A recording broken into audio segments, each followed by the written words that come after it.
을사년이 시작됐습니다. 누구나 한 번쯤은 살면서 아마 일출을 보았을 것인데요. 해가 뜨기 전까지 노심초사 기다리는.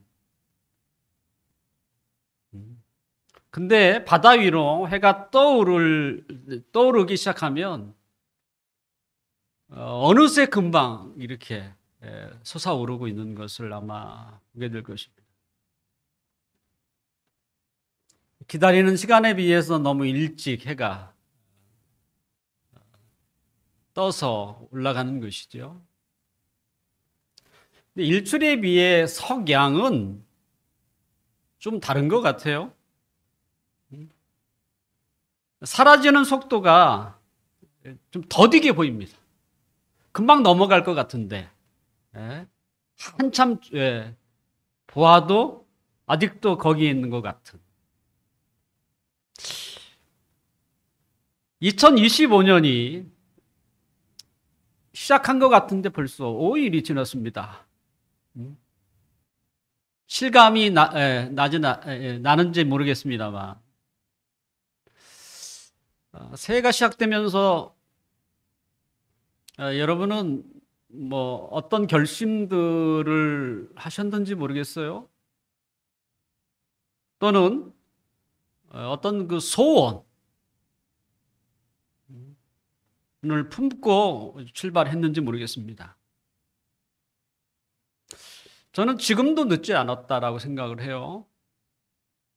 아직도 새해에 대한 결심을 하지 않았다면 좀 했으면 좋겠어요. 그래야 좀 달라지지 않겠습니까? 또 소망을 품었으면 좋겠어요. 그래야 한 번이라도 더 기도하지 않겠습니까? 네. 삶의 변화와 성숙은 그저 유유히 흐르는 강물처럼 흐른다고 해서 되지 않습니다. 지금까지 삶을 살다 보니까 그걸 자연적으로 터득을 하게 되죠. 해가 바뀌었어요.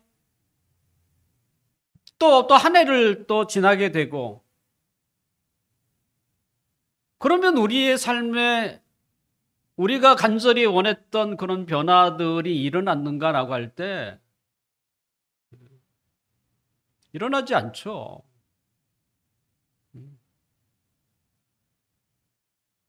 우리가 굳은 결심과 각오와 때로는 그 확고한 그 소망들을 하나님 앞에 끊임없이 올려드릴 때에 저는 그 사람에게는 변화가 있을 거라고 생각이 돼요.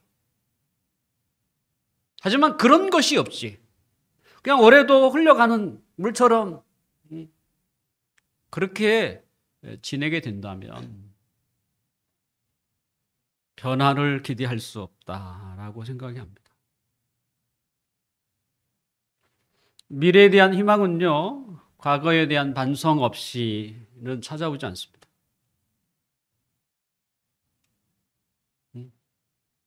과거가 뭡니까? 지난 시간이잖아요.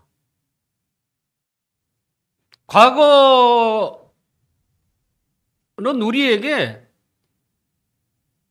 미래를 위한, 한마디로 이렇게 촉진제 역할을 해야 되는 거예요. 그러려면 과거에 대한 끊임없는 반성이 우리에게 있어야 한다. 그래야 내가 무엇이 달라져야 하는지, 이런 게 보이지 않겠습니까?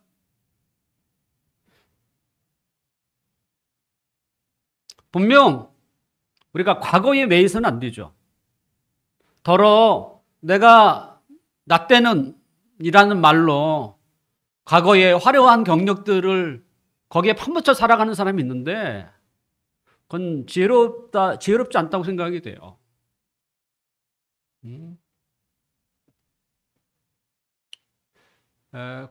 과거가 아무리 화려해도 정작 중요한 게 뭐겠어요?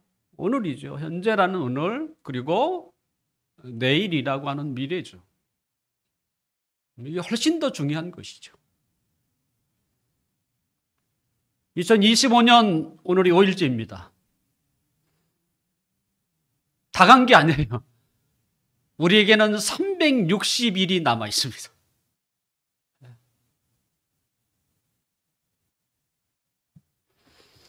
하나님의 자녀 그리스도인들에게 사실은 하루하루는 치열한 전쟁터와도 같다고 말할 수 있습니다.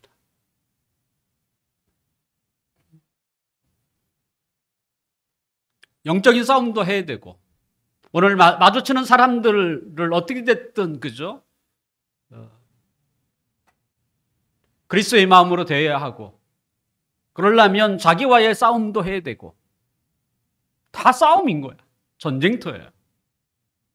전쟁이 싫다고 해서, 싸움이 싫다고 해서 산속에 들어간다고 해서 전쟁이 없는 게 아니에요. 자연인도 아무 고민이 없는 것처럼 혹시 보일지 모르지만 왜 고민이 없겠어요? 그들도 외로운 거예요.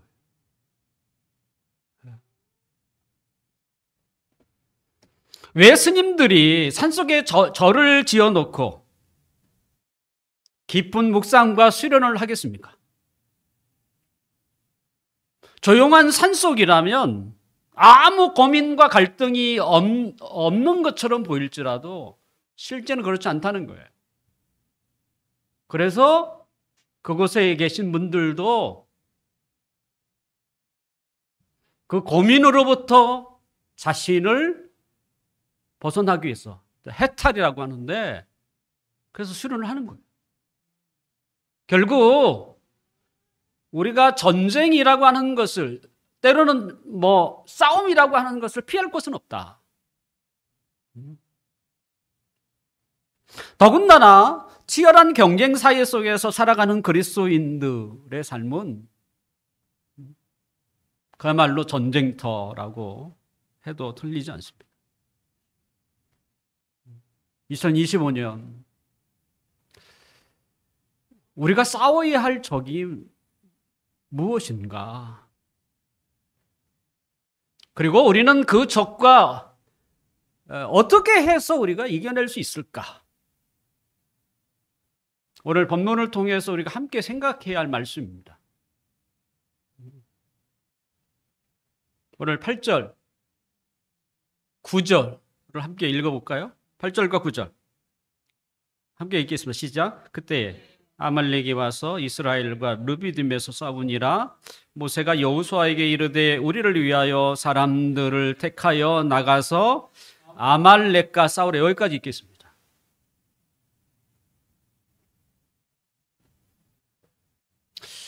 방금 읽었던 이 본문에서 아말렉과 싸우라라는 본문의 내용이 소개되어 있습니다.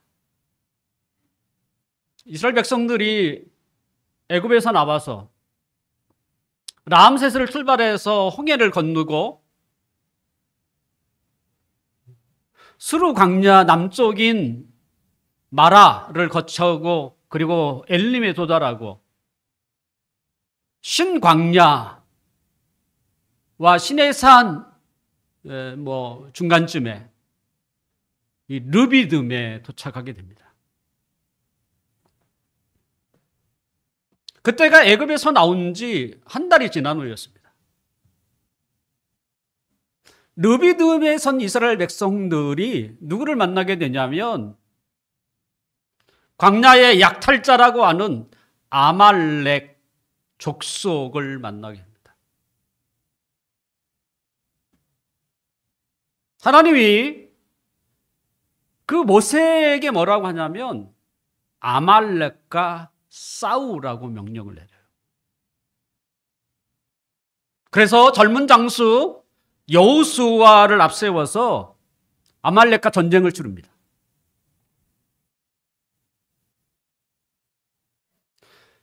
근데 지금 이스라엘의 상황이 지금 누구랑 싸우고 이럴 때는 아닌 것처럼 보여요. 지금 이스라엘 사람들은 어때요? 그 애굽 땅에서 살다가 더군다나 430년이라는 긴 세월을 거기서 살았어요. 남의 땅을 산 거죠. 그리고 여기서 못 살겠다 해서 뛰쳐나왔어요. 어디로 가느냐? 그나마 하나님이 가나안 땅, 그걸 너에게 주겠다. 근데 그 땅에도 뭐 그냥 거저 들어갈 수 있는 게 아니고요. 싸워서 정복해야 할 땅이에요. 그래서 200만이나 가까운 그 많은 사람들이 가나안을 향하여 가고 있는,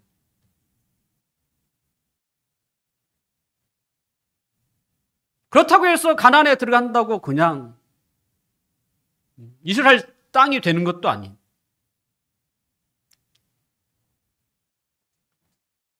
한마디로 정착할 곳이 없는 거예요, 사람들이. 더군다나 적은 수가 아닙니다. 화성 씨도 올해 뭐 100만이 넘어서 뭐 특례시로 됐다고 합니다만 200만에 가까운 숫자입니다. 길로 한 줄로 세워도 끝이 안 보일 만큼 그 어마어마한 숫자입니다. 뭐 근데 사람만 있나요? 가축도 있는 것이고. 그런 나중에 아말렉을 만난 것이죠. 그리고 하나님이 뭐예요? 아말렉과 전쟁을 벌이라라고 말씀하는 거예요. 어떻게 보면 하나님이 눈치 없는 것처럼 보이고, 지금 뭐 지금 이 와중에 우리가 누구랑 싸워요라고 말할 만큼 지혜롭게 보이지 않는. 그럼에도 불구하고 왜 하나님은 이 아말렉과 싸울 것을 명령할까? 더군다나 이 아말렉이 이스라엘이 걸어가는 그 선두를 막은 것도 아니에요, 사실은. 더군다나 이 기나긴 그 행렬을 멈추게 할 만큼 아말렉이 심하게 이스라엘에게 공격을 강한 것도 아닙니다. 그럼에도 불구하고 왜 하나님은 이런 여러 가지 상황 속에서 아말렉과의 전쟁을 선포하셨을까? 하나님의 의지는 굉장히 분명한 것처럼 보여요. 오늘 보면 14절을 함께 읽어봅시다. 시작. 여호와께서 모세에게 이르시되 이것을 책에 기록하여 기념하게 하고 여호수아의 귀에 이어들리라. 내가 아말렉을 없이하여 천하에서 기억도 못하게 하리라. 그 다음에 16절 한번 볼까요? 이르되 여호와께서 맹세하시기를 여호와가 아말렉과 더불어 대대에 싸우시리라 하셨다 하였더라. 이 두 구절만 보면 하나님이 아예 아말렉하고 무슨 뭐 철천지 원수가 된 것처럼 이 아말렉이라는 그 이름조차도 내가 이 땅에서 기억도 못하게 하고 하나님이 대대로 아예 씨를 날리는 그 순간까지도 하나님이 대대로 그들과 싸우겠다. 이렇게 선언하시는 거예요. 여러분, 우리가 지금까지 하나님을 알지만 하나님의 이런 모습을 여러분 들어보신 적이 있어요? 족속이지만 한 나라라고 취급할 수 있는 하나님이 어떤 한 나라에 대해서 이만큼 분노하는 것을 여러분 느끼셨나요?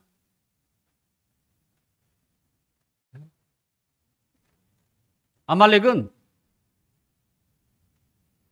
아브라함의 아들 이삭과 에서 중에 에서의 후손 중에 한 족속입니다.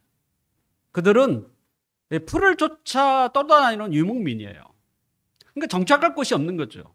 이리저리 쫓아다니면서 종종 어떻게 해요? 지나가는 사람들을 약탈하기도 했다.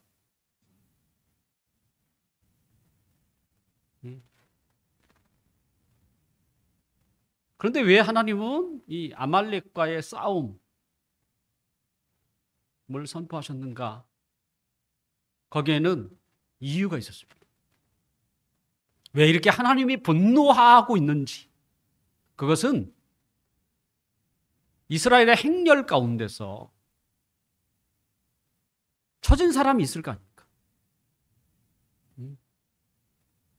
그 처진 사람들을 아말렉이 공격을 한 것입니다.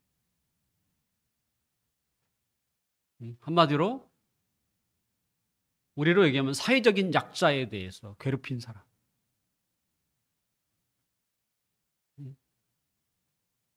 대부분이 누구겠어요? 어린아이들, 나이 드신 어르신들, 또는 병이 걸린 사람들이죠. 아말렉인 이스라엘의 그 선두 그룹을 감히 칠 수는 없죠. 그러니까 긴 행렬에서 나고자들, 제대로 따라가지 못하는 그 약한 사람들을 뒤에서 그들의 것을 약탈하기도 하고 때로는 그들을 죽이기까지 했던 사람들.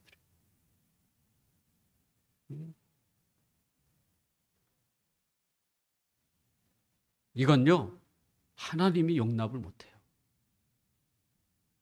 이건 사람이 살면 해야 할 일도 있겠지만 하지 말아야 할 일도 있어요.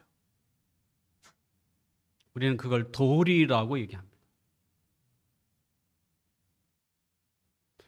당시에는 땅을 차지하기 위해서 서로 싸우는 것이 일상화된 시대였습니다. 그러니까 불가피한 일인 것이죠.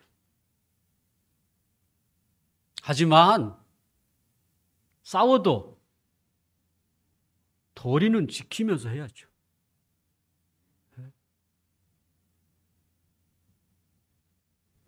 지금 이스라엘은 뭐예요? 거처할 곳이 더 이상 없는 사람들. 그나마 희미하게 가나안 땅이라는 하나님이 그 지시한 그곳을 향하여 혹시 가서 거기서라도 정착할 곳을 얻을까 해서 지금 기나긴 행렬을 하고 걸어가고 있는 사람들이야.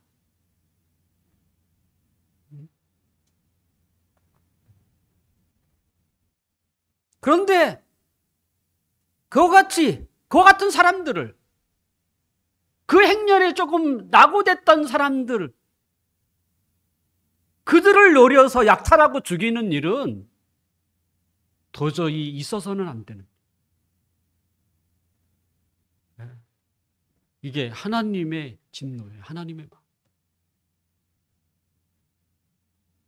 지금도 하나님은 이런 행동에 대해서, 이런 거에 대해서 하나님은요, 분노하세요.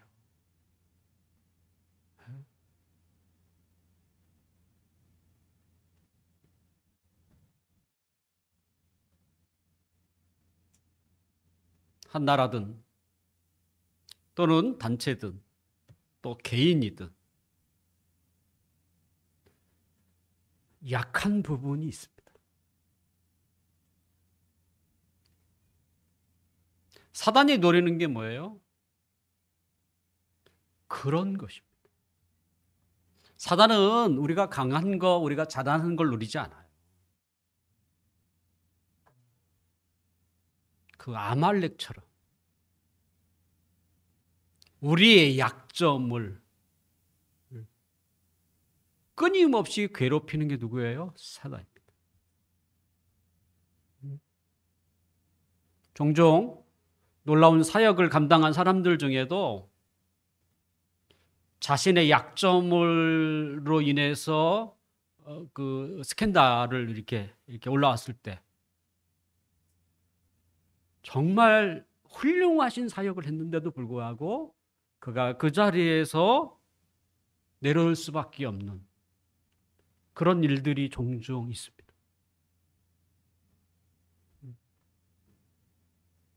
저렇게 일 잘하는 분이, 많은 사람들에게 적지 않은 영향력을 미친 사람인데, 근데 어느 순간 그의 약점 하나 때문에 그 자리에서 눈물을 흘리며 내려올 수밖에 없어요.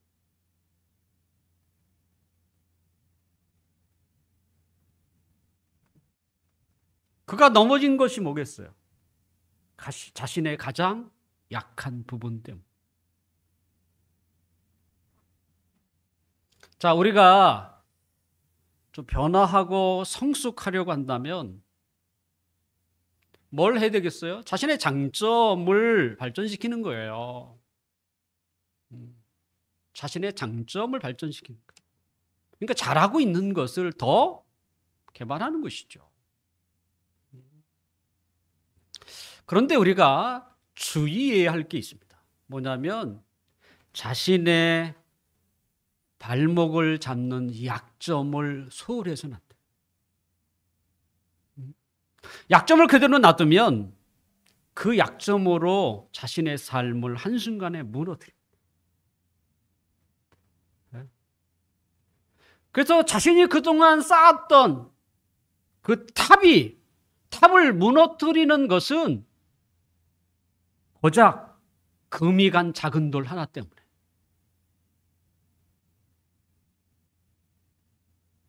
그거 하나가 지금까지 쌓았던 모든 공동탑이 한순간에 무너지게 만듭니다.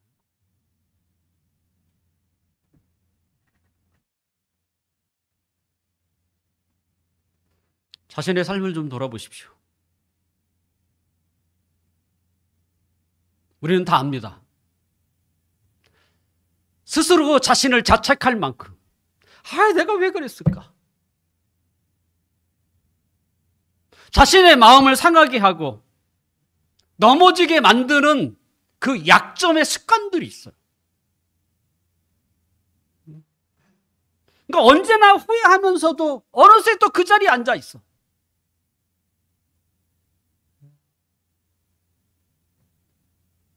그게 우리의 약점이에요.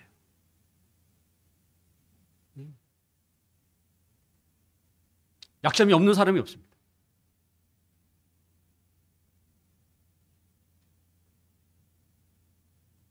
분명 한순간에 없어지지는 않습니다. 조금씩 몰아넣어야 돼요.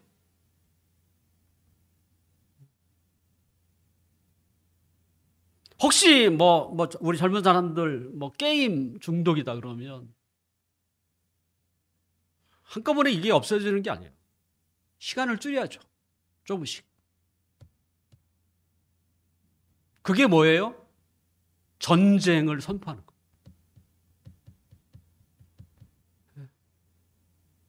자신의 약점에 전쟁을 선포해야 하는 거예요. 싸우셔야 돼요. 누가 싸워주는 게 아니에요.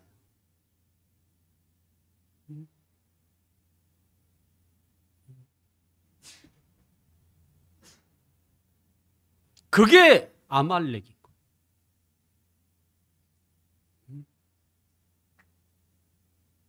2025년을 시작하면서 내가 왜 이 본문을 왜 선택했겠어요?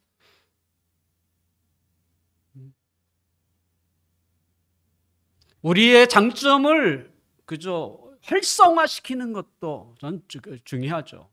제일 중요하죠. 하지만 우리가 간과해서는 안 되는 게 뭐겠어요? 자꾸 내 삶을 앞으로 전진하는데 나아가지 못하게 하는 약점이 있다는 거예요. 약점을 그냥 방치하면 안 되는 거예요. 우리가 싸우는 모든 것들을 한순간에 무너뜨리는 것이 무엇이에요? 장점이 아니에요. 그것이.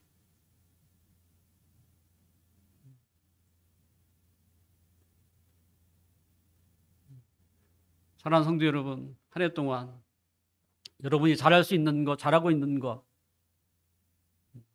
더 잘할 수 있도록 활성화 하시기를 바랍니다.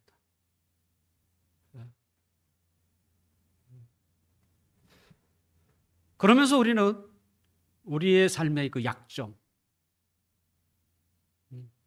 자꾸 삶의 브레이크를 가져오게 만드는 약점을 그냥 놔둬서는 안 됩니다. 올해 여러분들이 그것과 전쟁을 선포하십시오.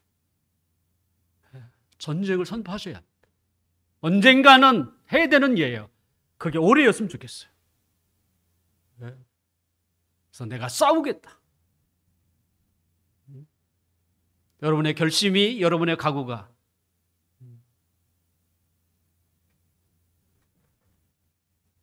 전쟁을 선포함으로 시작돼서 여러분의 삶을 갉아먹는 그것들을 능히 이겨낼 수 있기를 주님의 이름으로 축원합니다. 자, 아말렉은 우리의 약점을 집요하게 파고들고 우리의 삶을 무너뜨리는 적입니다.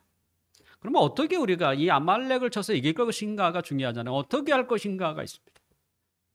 오늘 본문 10절과 11절을 함께 읽어봅시다. 10절과 11절 시작. 여호수아가 모세의 말대로 행하여 아말렉과 싸우고 모세와 아론과 훌은 산 꼭대기에 올라가서 모세가 손을 들면 이스라엘이 이기고 손을 내리면 아말렉이 이기더니, 이건 싸움의 현장입니다. 올해 전쟁을 선포했으면 말만 하면 되나요? 의미가 없죠, 사실은. 이스라엘의 약한 자를 공격하는 아말렉을 쳐서 이기기 위해서는 두 가지가 필요합니다. 첫째는 뭐겠어요? 대면하는 거예요. 직접 대면하여 싸우는 일이죠.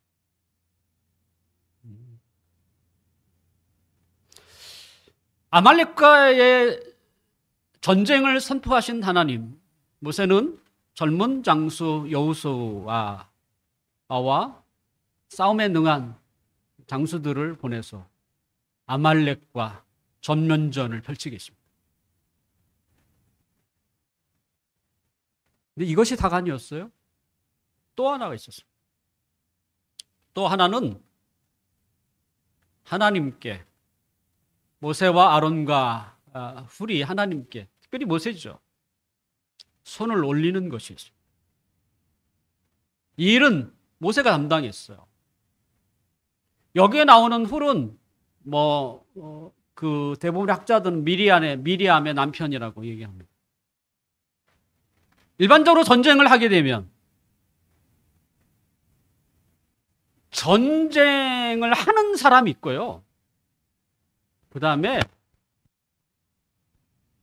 뒤에가 또 있어요. 전쟁을 지휘하는 지휘본부가 있는 거예요. 무조건 싸운다고 이기는 게 아니에요. 적에 맞는 전술과 전략을 가지고 전쟁해야 승리할 수 있는 것이죠. 아말렉과의 전쟁에서 앞에는 누가 있어요? 여호수아가 있고 뒤에는 누가 있어요? 모세가 있는 거예요. 분명 여호수아도 중요합니다. 하지만 더 중요한 자리는 누구예요? 모세의 자리. 자, 11절은 전쟁의 승패가 누구에게 달려있다고 말을 합니까? 모세가 손을 들면 이스라엘이 이기고 손을 내리면 아말렉이 이기던, 이렇게 돼 있어요. 실제 전쟁은 지휘본부가 중요한 것입니다. 우리가 우리의 약점에 대해서 전쟁을 선포하고, 여기도 마찬가지예요. 이제는 내가 싸우겠다. 그래서 철저히 마음을 먹고 이거와 전쟁을 실제 나가서 하고 있는. 근데 그것만 가지고 되는 게 아니에요. 또 하나가 있어야 합니다. 무조건 싸워서, 그죠? 싸우면 이길 줄 알고 나선 사람이 얼마나 많은지 몰라요. 하지만 다 패배했어요.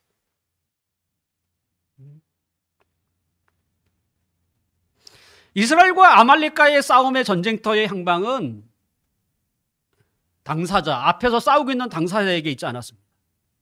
모세의 손이 올라가느냐 내려가느냐가 전쟁의 흐름을 결정하고 있었어요. 모세가 손을 들었다는 말이 뭡니까? 하나님께 기도하고 있는 거예요. 기도하고 있는 거죠.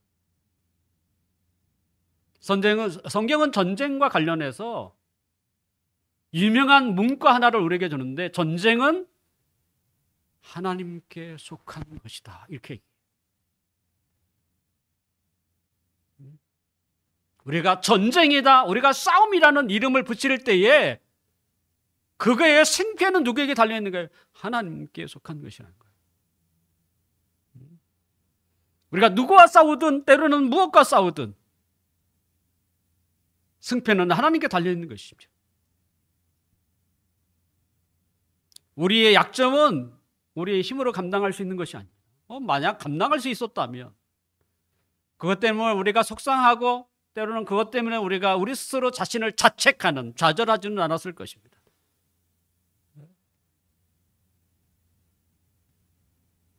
또 솔직히 우리가 이 세상에서 우리의 힘으로 할 수 있는 게 또 얼마나 되겠습니까?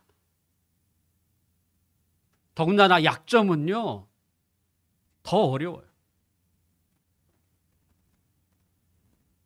자신의 약점과 우리가 전쟁을 선포했다고 해서 승리를 장담할 수는 없습니다. 그렇기 때문에 우리에게 뭐가 필요하겠어요? 하나님 앞에 손을 드는 작업이 필요해요. 하나님이 우리를 도와주지 않으면 우리는 그 약점 때문에 늘 불안해할 것입니다. 그리고 어느 순간에 그 약점이 나를 넘어지게 할 것입니다.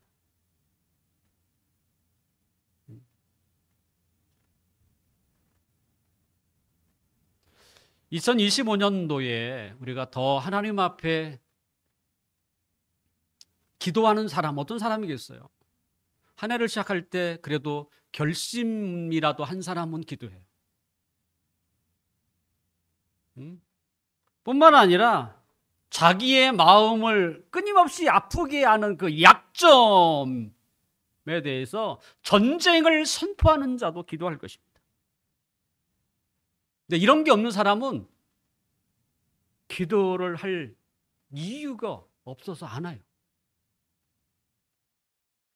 목표가 없으니까. 지난 한 해 동안 4번의 새생명 초청 예배를 통해서 우리가 모인 이 사람보다 훨씬 더 많은 사람들이 이 길을 찾았어요. 정말 그들을 위하여 그저 섬겼던 사람의 수고도 컸다고 생각해요. 그렇지만 그들의 마음을 움직이게 했던 하나님의 도움이 절대적이었습니다. 사람이 우리가 밥 사준다고 오지 않아요. 교회는 어려워요. 그렇게 쉽게 올 수 있는 데가 아니에요. 왜냐하면 그들에게 교회는 뭐예요? 신을 선택하는 자리인 거예요.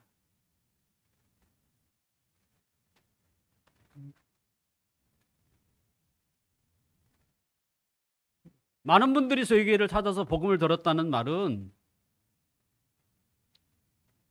그것을 위하여 기도했던 사람들의 기도가 끊임없이 하나님 앞에 올려지고 있었다는 거예요.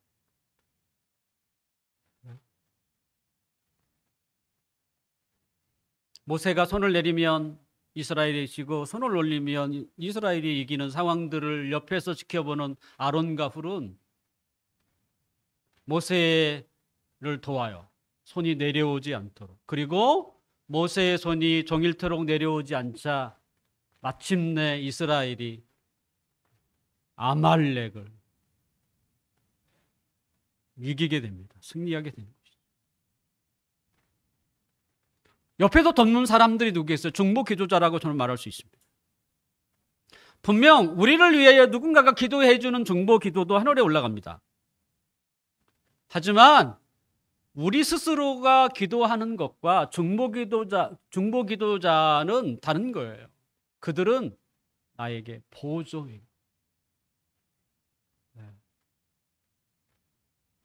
자기 스스로가 더 기도하는 것이 훨씬 더 강력합니다.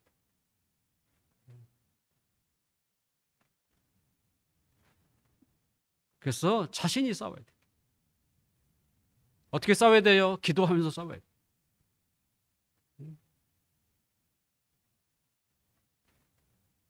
이제 말씀을 마치려고 합니다. 2025년을 시작하면서 여러분이 가지고 있는 약점과의 그 싸움을 싸워야 되겠다 이렇게 결심한 분이 계신가요?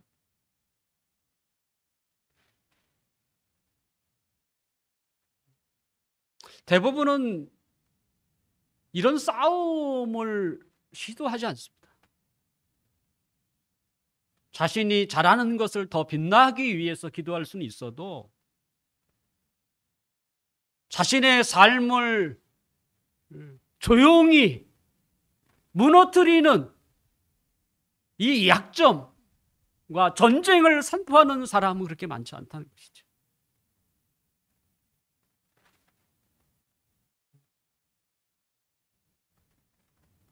여러분 찾으셔야 합니다. 여러분 알고 있어요. 여러분 스스로가 다 알고 있습니다. 나의 약점.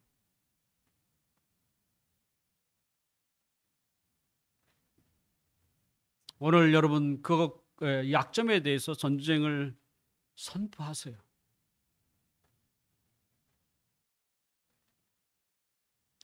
전쟁을 선포하지 않으면 자신의 삶을 그것이 쓰레기장으로 만듭니다. 또한 자신의 마음을 계속적으로 괴롭힙니다. 별것 아닌 것 같은데 자꾸 때로는 하나님과의 관계를 계속적으로 멀어지게 만드는 것.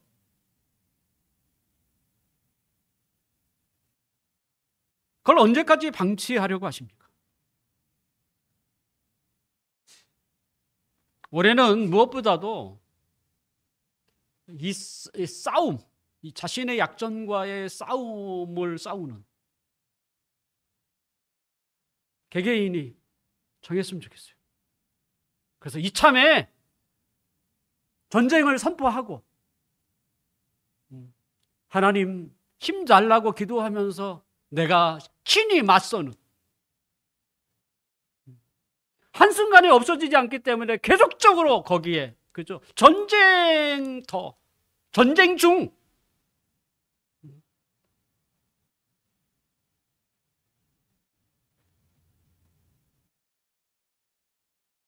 그래서 이기려면 어떻게 하겠습니까?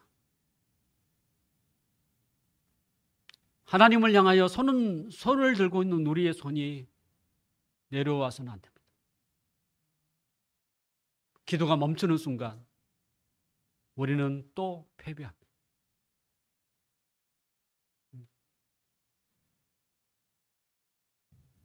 더 이상 나를 괴롭히지 않을 만큼 기도의 손을 올리고 전쟁을 하십시오. 저도 말씀을 준비하면서 저의 마음을 늘 이렇게 아프게 했던 것과 저도 전쟁을 선포했어요. 올해다, 올해.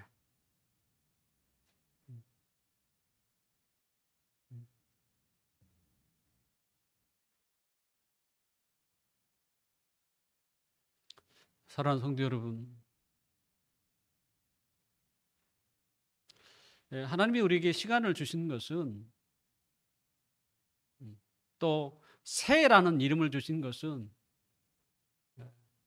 좀 꿈을 꾸기도 하고 변화와 성숙을 기대하며 살라는 의도잖아요. 뭐 어제가 오늘이고 오늘이 내일이고 그렇게만 생각하면 안 되죠. 무슨 변화가 우리에게 있겠습니까? 그렇게 생각합니다. 여러분은 여러분 자신을 사랑할 거 아니에요. 근데 하나님은 더 사랑해요.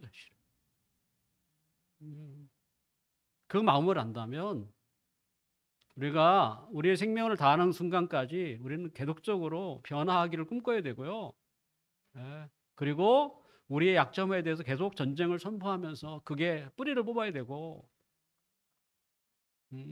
그래서 우리가 약점을 개념치 않고 우리의 장점만을 향하여 나아갈 만큼 건강한 삶이 됐으면 좋겠고, 그것을 통해서 하나님의 영광을 받으시고 또 하나님의 나라가 확장되는 일에 우리 모두가 귀하게 쓰임받기를 주님의 이름으로 축원합니다. 기도하겠습니다.